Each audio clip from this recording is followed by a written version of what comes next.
എല്ലാവർക്കും ജാനീസ് കിച്ചണിലേക്ക് സ്വാഗതം. ഇന്ന് നമ്മൾ ഉണ്ടാക്കാൻ പോകുന്നത് അടിപൊളി ടേസ്റ്റി ആയിട്ടുള്ള ഡ്രിങ്കാണ്. ഇത് നമുക്ക് വളരെ എളുപ്പത്തിൽ തയ്യാറാക്കുകയും ചെയ്യാം. കുട്ടികൾക്കും വലിയവർക്കും തീർച്ചയായും ഇത് ഇഷ്ടമാകും. ഇനി നമുക്ക് അടിപൊളി ടേസ്റ്റിയായ ഡ്രിങ്ക്സ് ഉണ്ടാക്കിയെടുക്കുന്നത് എങ്ങനെയെന്ന് നോക്കാം. ആദ്യം നമുക്കൊരു പാത്രത്തിലേക്ക് തിളപ്പിച്ചാറ്റിയ ഒരു ഗ്ലാസ് വെള്ളം ഒഴിച്ചു കൊടുക്കാം.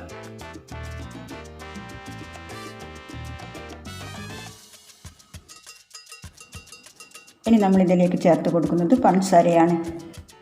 6 ടേബിൾ സ്പൂൺ പഞ്ചസാര ചേർത്ത് കൊടുക്കാം. ഇതൊരു അരക്കപ്പോളം ഉണ്ടാവും. ഇതിലേക്ക് ചെറുനാരങ്ങ നീര് ചേർത്ത് കൊടുക്കണം. അതിനായിട്ടൊരു പകുതി ഭാഗം എടുത്തിട്ടുണ്ട്. ഇനി നമുക്കിത് പിഴിതെടുക്കാം.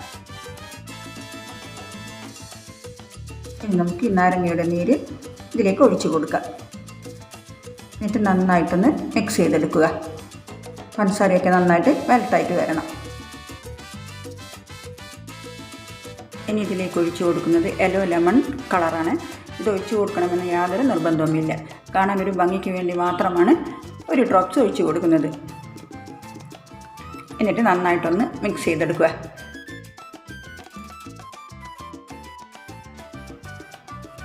ഇനി നമുക്ക് ഐസ് ട്രേയിലേക്ക് ഒഴിച്ചു കൊടുക്കാം. ഏത് ഷേപ്പായാലും കുഴപ്പമില്ല.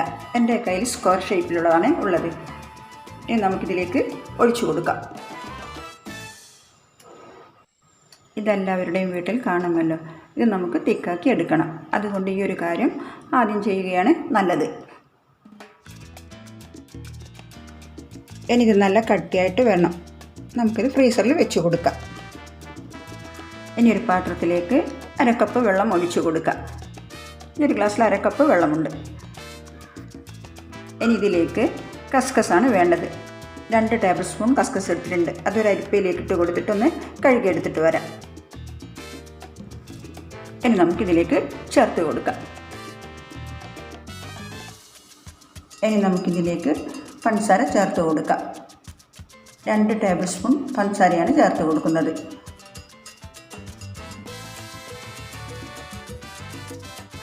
എന്നിട്ട് നന്നായിട്ട് ഇളക്കിയെടുക്കുക.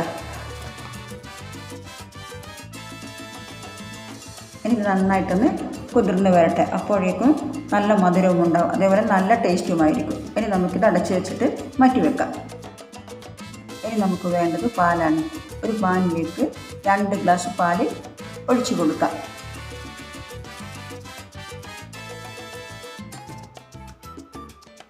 ഇനി നമുക്ക് വേണ്ടത് കസ്റ്റാർഡ് പൗഡറാണ്. ഒരു ചെറിയ ബൗളിലേക്ക് 2 ടേബിൾ സ്പൂൺ കസ്റ്റാർഡ് പൗഡർ ഇട്ട് കൊടുക്കാം.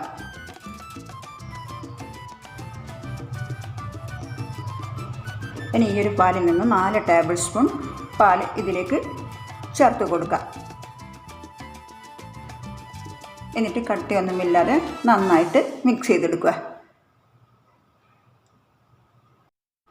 ഇതിപ്പം മിക്സ് ചെയ്തെടുത്തിട്ടുണ്ട്. ഇനി നമുക്കിത് മാറ്റി വെക്കാം. ഇനി നമ്മളെടുത്ത് വെച്ച പാലിൽ അരക്കപ്പ് പഞ്ചസാര ചേർത്ത് കൊടുക്കാം. ഇനി നമുക്കിത് അടുപ്പത്ത് വെച്ച് കൊടുക്കാം. ഇനി ഇത് തിളച്ച് വരട്ടെ. പാൽ നന്നായിട്ട് തിളച്ച് വന്നിട്ടുണ്ട്. ഇനി നമുക്ക് കസ്റ്റാർഡിൻ്റെ മിക്സ് ഇതിലേക്ക് ഒഴിച്ചു കൊടുക്കാം. ഒഴിച്ച ഉടനെ തന്നെ നമ്മൾ ഇളക്കി കൊടുക്കണം, അല്ലെങ്കിൽ ഇത് കട്ടിയായിട്ട് വരും. ഇത് ഒഴിച്ചു കൊടുത്തപ്പോൾ തീയൊന്ന് കുറച്ച് കൊടുക്കുക. ഇനി ഇതൊന്ന് നന്നായിട്ട് തിളപ്പിച്ചാൽ മതി. ഇത് ഒഴിച്ചപ്പോൾ തന്നെ നമുക്ക് തിക്കായിട്ട് വരും. കൂടുതൽ സമയം തിളപ്പിച്ചെടുക്കണ്ട, കുറച്ച് സമയം തിളപ്പിച്ചെടുത്താൽ മതി. ഇതിൻ്റെ പരുവം ഇതേപോലെ ആയിരിക്കണം. കൂടുതൽ തിക്കാക്കി എടുക്കണ്ട. നമ്മൾ ഇറക്കി വെച്ച് തണുക്കുമ്പോഴേക്കും ഒന്നുകൂടി ഇത് കട്ടിയായിട്ട് വരും. ഇനി നമുക്ക് ഫ്ലെയിം ഓഫ് ചെയ്ത് ഇത് തണുക്കാനായിട്ട് മാറ്റി വെക്കാം. ഇതിപ്പം നന്നായിട്ട് തണുത്തിട്ടുണ്ട്. ഇനി നമുക്കൊരു മിക്സിയുടെ ജാറിലേക്ക് ഒഴിച്ചു കൊടുക്കാം. ഇനി ഇത് അടിച്ചെടുത്തിട്ട് വരാം. ഇതിപ്പം അടിച്ചെടുത്തിട്ടുണ്ട്. ഇനി നമുക്കിതൊരു ബൗളിലേക്ക് ഒഴിച്ചു കൊടുക്കാം. നല്ല സ്മൂത്തായിട്ടുണ്ട്, നന്നായിട്ട് പതഞ്ഞു വന്നിട്ടുമുണ്ട്. ഇനി നമുക്ക് കസ്കസ് ചേർത്ത് കൊടുക്കാം. ഒരു 10-15 മിനിറ്റ് കൊണ്ട് തന്നെ ഇത് നന്നായിട്ട് വീർത്ത് വന്നിട്ടുണ്ട്. ഇനി നമുക്ക് വേണ്ടത് പഴമാണ്. ഒരു ഏത്തപ്പഴം എടുത്തിട്ടുണ്ട്. ഏത് പഴമാണെങ്കിലും കുഴപ്പമില്ല. ചെറുതാണെങ്കിൽ 2 എടുത്താൽ മതി. ഇനി നമുക്കിത് ചെറുതായിട്ട് കട്ട് ചെയ്ത് എടുക്കാം. ഇതിപ്പം കട്ട് ചെയ്ത് എടുത്തിട്ടുണ്ട്. ഇനി നമുക്കിതിലേക്ക് ചേർത്ത് കൊടുക്കാം. ഇത് ഏകദേശം ഒരു കപ്പോളം ഉണ്ട്. ഇനി നമുക്ക് നന്നായിട്ടൊന്ന് മിക്സ് ചെയ്തെടുക്കാം.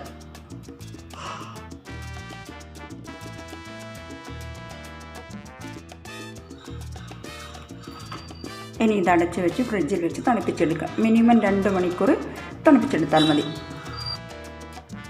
ഇതിപ്പം നന്നായിട്ട് തണുത്തിട്ടുണ്ട്. ഇതിപ്പം കഴിക്കാൻ തന്നെ നല്ല ടേസ്റ്റാണ്. ഇനി നമ്മൾ നേരത്തെ ഉണ്ടാക്കി വെച്ച ലെമൺ ഐസ് ക്യൂബ് കൂടി ഇട്ട് കൊടുക്കുമ്പോൾ ഒരു പ്രത്യേക ടേസ്റ്റാണ് ഉള്ളത്. ഇനി നമുക്കിതിലേക്ക് ഇട്ട് കൊടുക്കാം. ഇത് ഞാൻ മുഴുവനായിട്ടും ഇട്ട് കൊടുക്കുന്നില്ല, കുറച്ച് ഡെക്കറേഷന് വേണ്ടി മാറ്റി വെക്കുന്നുണ്ട്.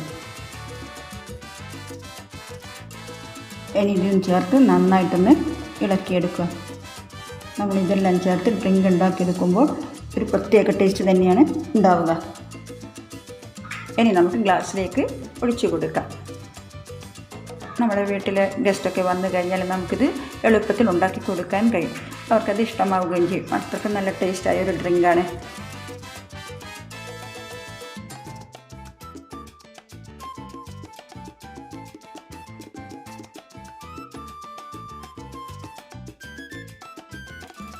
ഇനി നമുക്ക് ഇതിൻ്റെ മുകളിലായിട്ട് കുറച്ച് നട്ട്സ് ഇട്ട് കൊടുക്കാം. ബദാമും പിസ്തയും കാഷ്നട്ടും കൂടി കട്ട് ചെയ്തിട്ടുള്ളതാണ്. ഇനി നേരത്തെ മാറ്റി വെച്ചിട്ടുള്ള ലെമൺ ഐസ് ക്യൂബ് ഇതിൻ്റെ മുകളിലായിട്ട് ഇട്ട് കൊടുക്കാം. ഇപ്പം നമ്മുടെ ഡ്രിങ്ക് കാണാൻ നല്ലൊരു ഭംഗിയുണ്ട്, അതേപോലെ കഴിക്കാനും നല്ല ടേസ്റ്റും ഉണ്ട്. ഇതെല്ലാവരും ട്രൈ ചെയ്ത് നോക്കണം. ഇതെല്ലാവർക്കും വളരെയധികം ഇഷ്ടപ്പെടും. നമ്മുടെ വീട്ടിലുള്ള കുട്ടികൾക്കൊക്കെ ഇങ്ങനെ ഉണ്ടാക്കി കൊടുക്കുമ്പോൾ അവർക്ക് വളരെയധികം ഇഷ്ടമാവും. ഈ വീഡിയോ ഇഷ്ടമായെങ്കിൽ ലൈക്ക് ചെയ്യാനും ഷെയർ ചെയ്യാനും മറക്കരുത്. അതേപോലെ എൻ്റെ ചാനൽ ഇതുവരെ സബ്സ്ക്രൈബ് ചെയ്തിട്ടില്ലെങ്കിൽ മറക്കാതെ ഒന്ന് സബ്സ്ക്രൈബ് ചെയ്യണേ.